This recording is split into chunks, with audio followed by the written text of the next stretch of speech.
Bayangin dulu nih, kalau kamu dikasih 5 juta US dollar, tapi harus tinggal di dalam sebuah ruangan tertutup tanpa teknologi dan hiburan, cuma ada kamu dan pasangan kamu. Cuma 50 hari kok, kedengarannya gampang kan? Hai teman-teman, selamat datang di Cerita Vincat.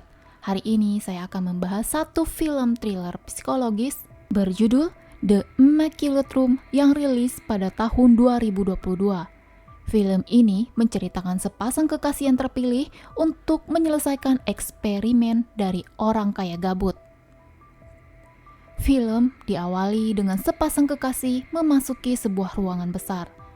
Mereka adalah Mike dan Kate.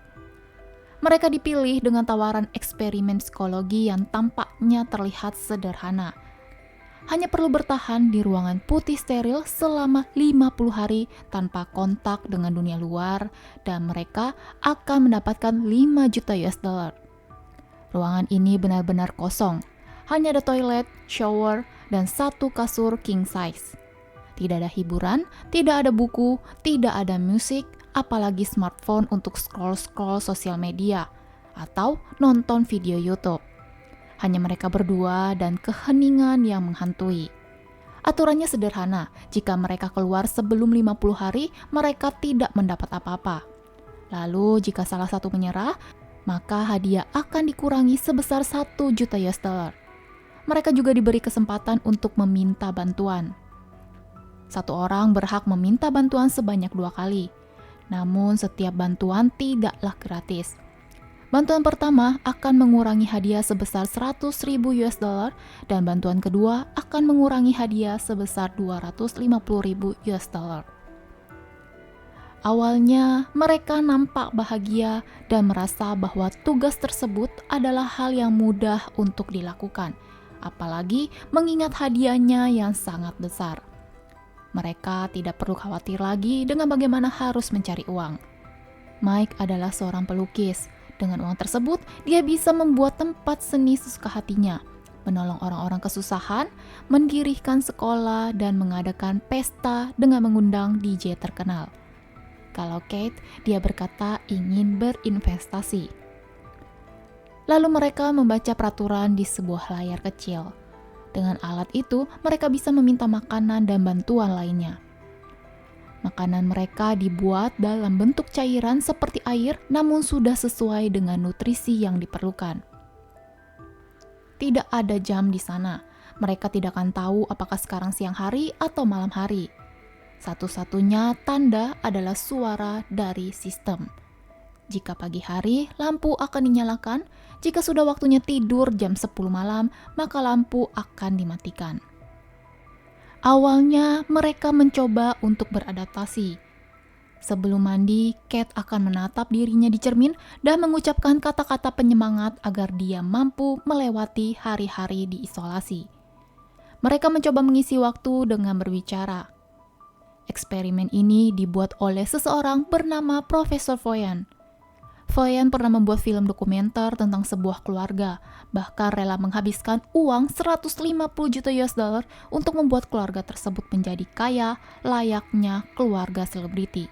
Saking memiliki uang yang sangat banyak, Foyan melakukan eksperimen untuk melihat kondisi mental seorang manusia ketika dihadapi dengan uang, popularitas, dan semudah apa memanipulasi pikiran manusia.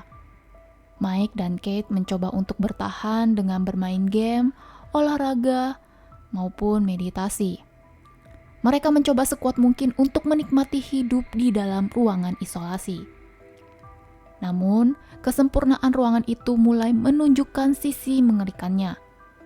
Tidak ada gangguan, berarti tidak ada pelarian dari diri sendiri. Di dalam ruangan telah terpasang jam yang menghitung mundur waktu isolasi mereka. Ceritanya, tugas mereka akan berakhir dalam 23 hari lagi. Dalam kebosanan yang diambang batas, seekor serangga kecil terlihat di dalam ruangan.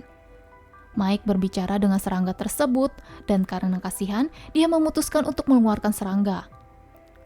Kalau mau keluar, mereka harus memencet tombol yang ada di dinding.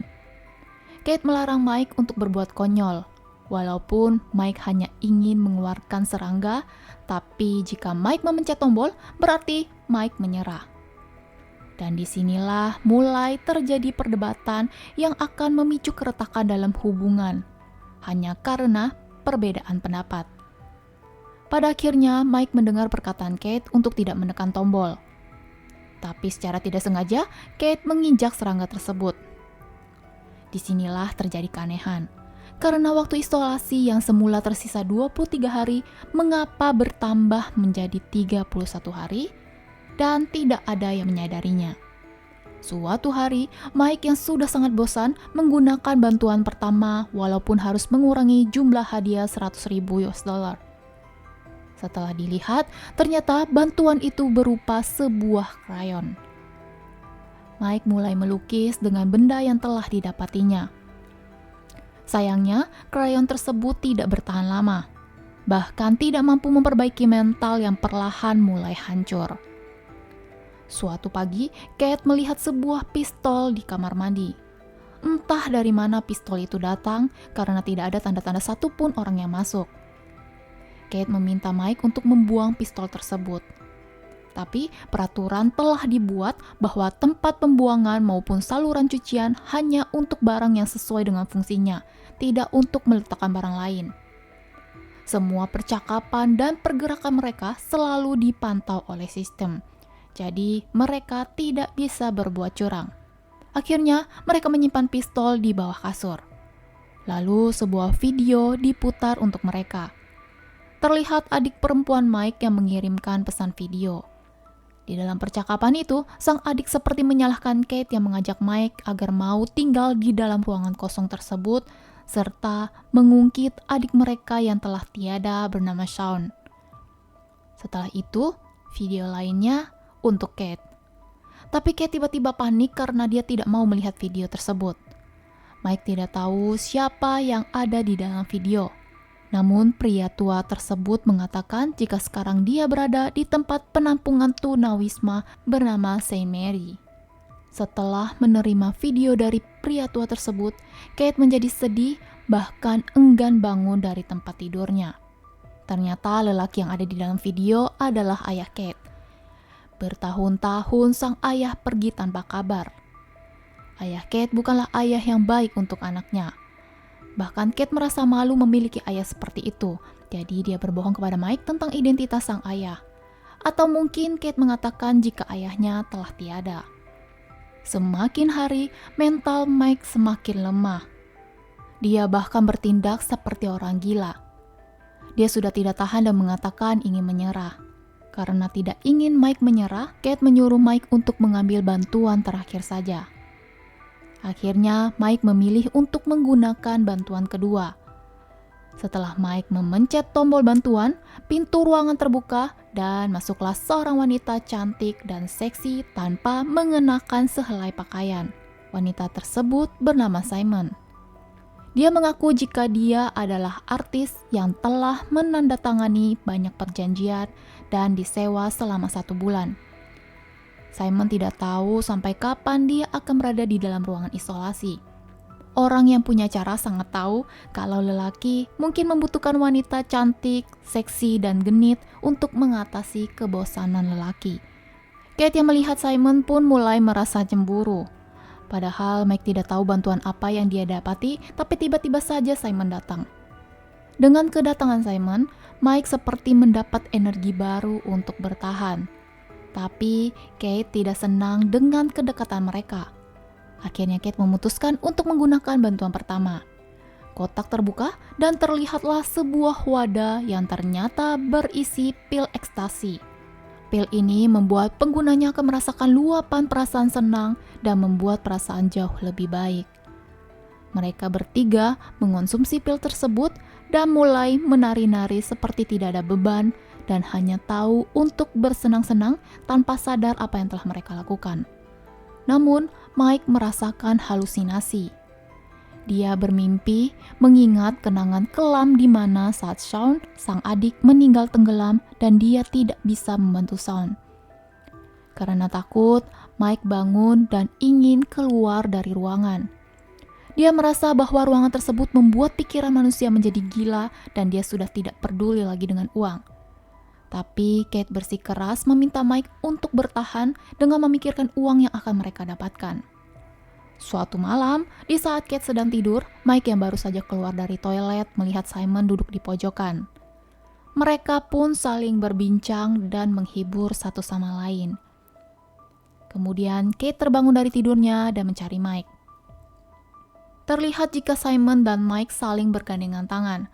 Karena terbakar cemburu, Kate mengatai Simon, sedangkan Mike membela Simon. Kate dan Simon saling berdebat. Mike tidak mau ambil pusing, jadi dia pergi meninggalkan dua wanita itu. Akhirnya, Kate meminta maaf kepada Simon. Keesokan harinya, Kate tidak menemukan keberadaan Simon lagi di ruangan itu. Tapi masalah baru terjadi karena Simon meninggalkan tulisan seolah-olah Mike dan Simon telah ML. Kate marah dan menuduh Mike. Padahal Mike terus menyanggah dan mengatakan tidak berbuat apapun dengan Simon. Atas kesalahpahaman tersebut, Kate mendorong Mike dan membuat Mike terbentur hingga kepalanya terluka. Mike mengeluarkan unek-uneknya selama dia berpacaran dengan Kate. Bahkan selama ini, Mike selalu setia. Hanya karena cemburu, Kate kasar kepadanya. Mereka tidak mendapat fasilitas medis, jadi Kate meminta Mike untuk bertahan dan pendarahan di kepala Mike sudah berhenti. Mike pun marah, dia menganggap bahwa Kate tidak peduli padanya. Kate hanya peduli dengan uang dibandingkan cintanya. Jika memang Kate cinta, maka mereka harus keluar sekarang. Tapi Kate tidak mau. Akhirnya Mike memutuskan untuk keluar sendiri. Tiba-tiba Kate menodongkan pistol. Dia mengancam Mike jika Mike keluar maka dia akan menembaknya. Tapi Mike sudah tidak peduli. Dia tetap pada pilihannya untuk keluar tanpa Kate. Untungnya Kate masih bisa untuk berpikir waras. Dia tidak membunuh orang yang tidak sejalan dengan pikirannya hanya demi uang. Akhirnya selama 12 hari, Kate menjalani masa isolasi seorang diri. Tapi ketika jam menunjukkan waktu yang tersisa hanya 2 hari lagi, Kate seperti akan menyerah. Apakah Kate sungguh menyerah? Di penghujung film, Kate keluar dari St. Mary's. Setelah sekian lama, dia bertemu lagi dengan Mike.